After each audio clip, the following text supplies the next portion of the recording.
Saya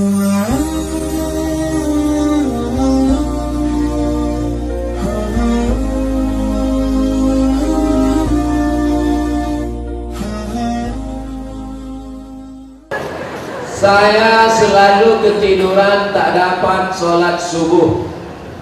Orang yang tak sholat subuh karena ketiduran ada hadisnya. Man nama, siapa yang tidur walam yusalli, sampai tak sembahyang subuh, balas syaitanu fi uzuni, setan kencing di telinganya. Yang tadi tak sembahyang subuh, nah itu tertulis di sini, toilet setan. Makanya ceramahnya harus terus diamalkan. Balik dari sini, pergi ke toko jam di Tanjung Pinang, cari dia. Mbak, apa jam yang paling mantap di sini? Nah, ini satu. Tanya dia, ada tak jam yang bisa menyipak? Asal jam 5 menyipak dia, lempar. Ibu-ibu yang membangunkan lakinya, rahimallahu mura'atan, Allah mencurahkan rahmat pada laki-laki, aiqadha ahlahu, yang membangunkan istrinya untuk sholat subuh. Bangun mama bangun. Kan tweet bangun. Jaga-jaga dulu. Cuma dibangunkan baik-baik tadi berjaga. Bangun ibu. Tapi sekarang tak jelas lagi dunia ini, Ustaz. Tak siapa yang membangunkan, tak siapa yang dibangunkan. Ibu itu pula yang membawa air setimba. Bangun.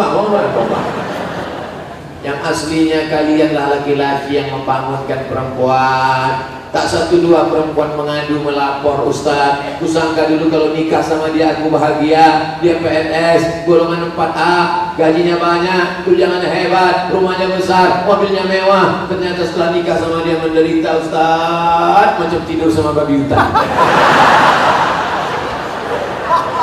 Walaupun hidup 1000 tahun, kalau tak sembahyang apa gunanya? Walaupun hidup 1000 tahun, kalau tak sembahyang apa gunanya? Besok pagi masak sarapan, ibu nyanyikan lagu itu.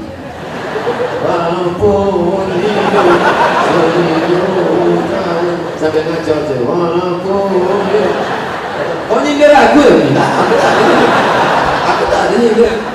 Ini lagu Ustaz Somad semalam waktu di masjid.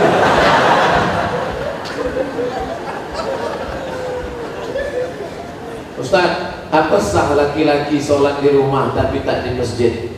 Laki-laki sholat di rumah, laki-laki solehah. Laki sholat di masjid.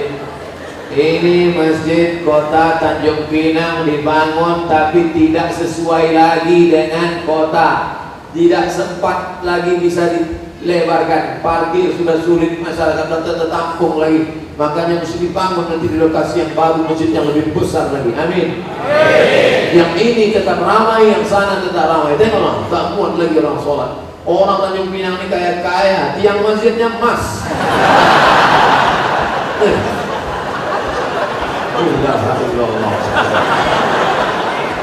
Luar biasa. Orang susah menjadi emas. Laki-laki di Tanjung Pinang tak ada yang pakai emas, karena mereka mau menunjukkan kayanya bukan dengan cincinnya, tiang masjidnya emas. Hebatnya lagi di Tanjung Pinang, walaupun tiang masjidnya emas, tapi jendelanya tak pakai kosen. Menunjukkan apa? Aman. Tanjung Pinang aman, tak ada pencuri. Kadang-kadang kita masuk ke salah satu masjid, kotak infak dicor. Kotak infak pakai rantai besi, pakai gembok. Di sini aman. Coba tengok masjid, lampunya pula macam lampu Masjid Nabawi. Luar biasa. Mas tak kuning.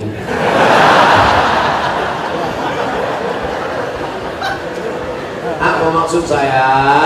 Nikmat yang sudah besar ini maka dibalas dengan sholat berjamaah. Tapi rasanya mengajak orang Tanjung Pinang sholat berjamaah mubazir. Karena sholat berjamaah di Tanjung Pinang, coba tengok, melimpah ruang sampai tak muat keluar-keluar. Tengok, itu yang di luar-luar yang berdiri itu juga dapat pahala sholat berjamaah. Kalau sholat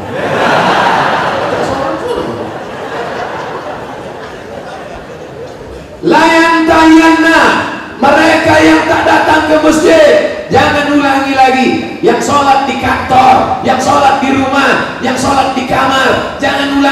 kata Nabi, kalau kalian tetap sholat di rumah, la uharriqanna alaihim buyutahum, ku bakar rumah mereka. Nabi yang bilang, kalau kalian sholat di rumah, ku bakar rumah mereka. Kalau hidup Nabi sekarang bertambah hotspot titik atas. Lagi banyak rumah yang dibakar mereka, berasap lagi. Ustaz janganlah sebut-sebut asap. Asap Tanjung Pinang ini kan dari kampung Ustaz juga. Aku tahu apa yang ada dalam hati. Sebelumnya dari malam saya niat sholat subuh, tapi saya bangunnya jam 6 pagi waktu setempat. Apakah masih boleh sholat? Ini bukan menanya, menawar.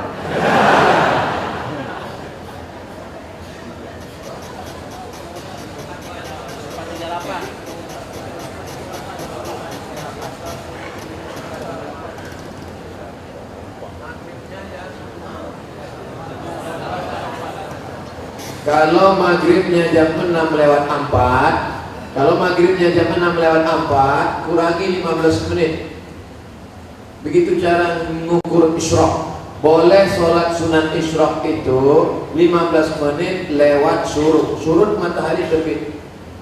Surut matahari terbit. Jadi kalau begitu, surut matahari terbit di Tanjung Pinang jam 5.50. 5.50 tambah 15 menit baru boleh sholat sunat isyraq jam 6 lewat 5. Itu jam kita ini imsak ada tapi isyraq tak ada. Cara mudah untuk isyraq, tengok maghribnya jam berapa maghribnya, begitu boleh isyraq. Kalau maghribnya jam 6 lewat 4, maka boleh sholat isyraq jam 6 subuh lewat 5. 15 menit sebelum itu subuh sudah habis. Maka di Tanjung Pinang untuk saat ini subuh sudah habis jam 5.50. Kawan, 5 jam 6. Ini kencing toilet setan juga. Oleh sebab itu jangan sampai tak sholat subuh. Bangun sholat subuh walaupun lambat jam 5.30. Ada waktu 20 menit lagi, jangan langsung sholat subuh, tapi qabliyah subuh. Karena qabliyah subuh khairun minan dunya wa ma fiha. Usolli sunnata subhi rak'ataini qabliyatan. Rakaat pertama qul ya ayyuhal kafirun. Rakaat kedua qul huwallahu ahad. Baru iqamat, baru sholat subuh. Jangan tinggalkan qabliyah subuh. Jangan tinggalkan qabliyah subuh walaupun terlambat. Apakah ambil zakat menunggu orang minta zakat atau mencari yang wajib zakat menerima zakat? Khuz, ambil zakat, khuz, ambil. Bukan, ayo orang beriman berzakatlah. Yang mau zakat silakan, yang nggak mau nggak apa-apa. Bukan begitu bunyi ayatnya. Khuz, ambil. Makanya yang punya jabatan kekuasaan buatkan perda, peraturan daerah, bayar zakat, PNS, ASN, perusahaan, BUMN bayar zakat, ke Basnas yang tak mau bayar zakat teken materi 6.000 siap dipindahkan ke sejauh mata memandang. Bisa atau tak bisa? Sudah berdepan, sudah diterapkan. Langsung zakat potong atas. Abdul Somad jadi tim sosialisasi zakat provinsi 5 tahun. Bayarlah zakat, tak takut orang. Tak ada jabatan, tak ada kekuasaan. Tapi begitu bupati tanda tangan perda bayar zakat langsung 10 miliar. Selama saya ceramah, yang paling besar zakatnya Aceh Barat, Meulabu 15 miliar kabupaten. 15 M. Pas saya ceramah sana, saya tak tahu. Saya pun ceramah di kampung saya di Riau ada kabupaten 10 miliar. Mereka senyum-senyum. Pas makan, berapa tadi Ustaz? 10 saya. Kami 15 kan. Kalau mati saya Abdul Somad akan datang kalau mau ceramah tanya dulu. Pastikan kita lebih besar. Maka saya ingat betul mau labuh itu 15 M dulu 4 tahun yang lalu. Sekarang lebih besar lagi. Bagaimana cara menegur khotib yang lupa rukun khutbah? Kasih tahu, Pak Khotib lupa rukun khutbah 5. Semua laki-laki di sini wajib bisa khutbah. Karena mana tahu nanti pergi ke pulau, kebetulan ditugaskan Pak Wali pergi ke pulau. Sampai di pulau ada sholat Jumat. Apa kata pengurus masjid? Hari ini Jumat tidak jadi karena nggak ada khotib. Karena khotib mencret, karena khotib demam. Maka PNS yang datang tadi berdiri, saya bisa jadi khotib. 5 rukun khutbah. Naik ke atas mimbar, alhamdulillah, wassalatu wassalamu ala rasulillah. Ya ayyuhalladzina amanu taqullah, usikum wa nafsi bitaqwallah. Allahumma fil muslimina wal muslimat. Duduk. Habis itu tegak lagi. Alhamdulillah. Allahumma shalli ala sayyidina Muhammad. Ya ayyuhalladzina amanu taqullah, usikum wa nafsi bitaqwallah. Allahumma fil muslimina wal muslimat. Dah, Omar. Rukun khutbah cuma 5. Alhamdulillah, sholawat, ayat, wasiat takwa, doa. Alhamdulillah, sholawat, ayat, wasiat takwa, doa. Selesai sholat, Bapak dari mana? PNS Tanjung Pinang. Kok pendek kali rukunnya? Aku masih syukur bisa, kok tak bisa?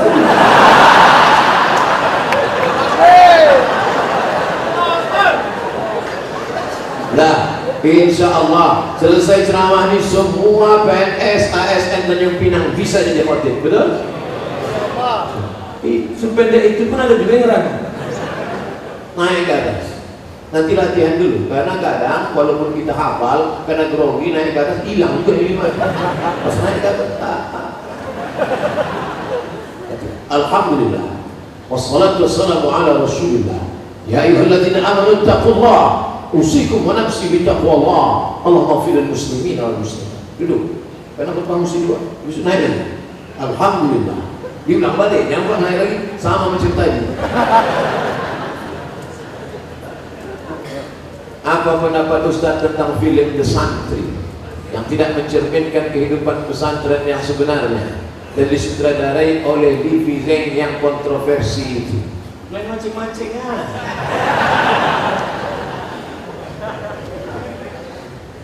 Udah banyak komentar.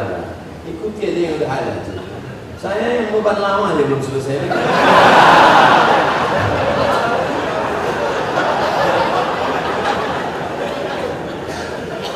Haram hukumnya masuk ke rumah ibadah orang lain. Haram. Saya tidak nonton film ini sampai habis.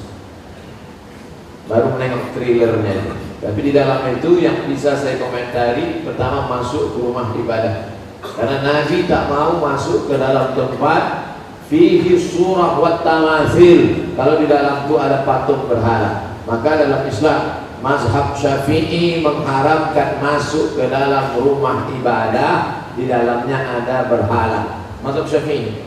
Kita pakai mazhab apa? 2. Tentang masalah laki-laki perempuan berdua-duaan tak mahram. Anak-anak. La yakhluwanna rajulun ma'a mar'atin illa ma'adhi mahramin. Oleh sebab itu maka kita jaga anak cucu kita dari perbuatan-perbuatan maksiat. Bahwa ada misi-misi sesuatu di balik ini semua, wallahu a'lam bishawab. Kita akan diminta tanggung jawab di hadapan Allah Subhanahu wa taala. Islam tak perlu diajari bagaimana berinteraksi sosial dengan saudara kita non-muslim. Karena kita sudah lama bertetangga, apalagi orang Tanjung Pinang. Seandainya orang Tanjung Pinang ini ekstrim, takkan ada orang Tionghoa di Tanjung Pinang, betul? Kita semuanya bisa menerima, siapapun yang datang semua bertetangga, berkawan, bersahabat. Tapi kalau sudah dalam masalah ibadah, ritual, tak ada tawar-menawar. Wala ana abidun ma'abatum, wala antum abidun ma'abud lakum dinukum. Sekarang banyak yang tak bisa membedakan kebablasan, tak bisa membedakan mana toleransi, mana toleransi. Harus bisa dibedakan. Jangan karena toleransi mengorbankan keyakinan akidah anak-anak kita. Nauzubillah. Dan orang-orang yang pernah di pesantren pun ketika menonton itu, ini bukan anak pesantren. Anak pesantren tak begitu. Bagaimana tanggapan Ustaz tentang disertasi Dr. Abdul Aziz mengenai seks pranikah? Ini tulisan seorang bernama Sahrul. Siapa namanya? Sahrul, bukan Pak Sahrul. Pak Sahrul Pak Wali kita. Seorang laki-laki namanya Sahrul. Sahrul artinya burung, nama jenis burung hitam warnanya, itu nama dia orang Suriah. Syahrul ini kuliahnya di Moskow, aliran pemikirannya kiri. Apa itu maknanya kalau kiri? Komunis. Syahrul ini komunis, sekolahnya di Moskow, pulang dia dari Moskow, dibacanya Quran, dilepaskannya dari asbabun nuzul, dilepaskannya dari nasikh mansukh, dilepaskannya dari tafsir bil ma'zul, ditafsirkannya dengan pakai otak dia sendiri, dipakainya dengan ilmu bahasa, pendekatannya dia selalu pakai bahasa. Makanya menurut Syahrul, aurat yang wajib ditutupi itu hanya yang berkerut-kerut saja, yaitu payudara dan kemaluan, itu saja yang wajib ditutup, yang lain boleh dibuka. Syahrul ini sudah lama kontroversi. Tahun 90 dia sudah mengeluarkan buku itu, namanya Alkitab wal Quran. Cuman baru sekarang dipopulerkan, ditulis, dibawa ke kampus, lalu disidangkan, dan pada akhirnya menjadi kehebohan. Ingat, ada ilmu, tapi ada yang lebih tinggi daripada ilmu adalah akhlak. Mana akhlak kita di hadapan manusia dan di hadapan Allah Subhanahu wa taala. Hai para cendekiawan, jaga akhlak, karena keilmuan kita akan dituntut di hadapan Allah. Kira-kira apa efeknya? Mengeluarkan disertasi bahwa hubungan laki-laki perempuan, suka sama suka, tidak dianggap sebagai zina. Kira-kira apa efek positifnya terhadap umat? Tak ada. Semua agama di dunia ini mengharamkan zina. Agama apapun. Tanyalah kawan-kawan kita yang Tionghoa, Konghucu, tanya saudara-saudara kita yang Kristen, Katolik, tanya sama dia, apakah dibenarkan? Tidak. Tak ada satupun yang melegalisasi perbuatan zina. Na'udzubillah. Apa boleh ketika halangan saya tetap menjaga wudhu dan zikir yang biasa saya? Perempuan yang berhalangan boleh berwudhu, perempuan yang berhalangan boleh tetap berzikir. Yang tak boleh baca Quran, tak boleh baca Quran, tak boleh pegang Quran, tak boleh itikaf di masjid, tak boleh tawaf, tak boleh sholat, tak boleh puasa. Adapun berzikir tetap. Baca Quran yang ayat fungsinya sebagai doa boleh. Mana itu ayat sebagai doa? Naik kendaraan, subhanalladzi sakhkhara lana hadza wa ma kunna lahu muqrinin. Itu adalah ayat Quran, tapi fungsinya waktu naik kendaraan sebagai doa. Rabbana atina fid dunya, itu doa, tapi dalam ayat Quran maka fungsinya sebagai doa boleh. Apa hukum orang suka membid'ah-bid'ahkan orang lain, sementara perilakunya tidak memberikan contoh? Tak dikasihnya contoh bid'ahnya apa? Ada orang baca Yasin lalu bid'ah, lain jangan baca Yasin lagi, baca Yasin ini bid'ah. Jadi kalau ada orang membid'ahkan kami baca Yasin, gimana Pak Ustaz? Baca terus sampai dia capek. Dua kemungkinan. Kalau dia capek, kita terus. Kalau kita capek, dia terus. Sekarang saya mau tanya, kalau ada orang membid'ahkan Bapak Ibu Yasinan, Bapak mau terus atau berhenti? Teruslah, nanti lama-lama dia capek. Kenapa tak kau bid'ahkan lagi orang Tanjung Pinang baca Yasin? Capek aku lah. Yasin itu Quran apa tak Quran? Quran. Membaca Quran apa hukumnya? Wajib baca Quran. Kenapa cuma Yasin yang dibacanya? Yang lain dibacanya juga. Cuma Yasinnya ada keutamaan tersendiri. La tuqra'u fi amrin asirin illa yassarahu Allah. Kalau dibacakan pada perkara yang sulit maka dimudahkan Allah. Sulit punya anak, baca Yasin. Sulit mau jumpa jodoh, baca Yasin. Sulit mengatasi masalah, baca Yasin. Sulit sakratul maut, baca Yasin. Makanya kalau ada orang sakratul maut, baca Yasin. Dua gendang, kalau tak sehat mati. Kadang laki-laki ini banyak marah sama bini. Apa kau ni baca-baca Yasin aja? Bang, aku baca ini persiapan untuk abang juga. Tapi kalau bapak tu agak demam sikit, Yasin. Insya Allah bang, dua gendang ini bang. Kalau tak sehat abang, bul.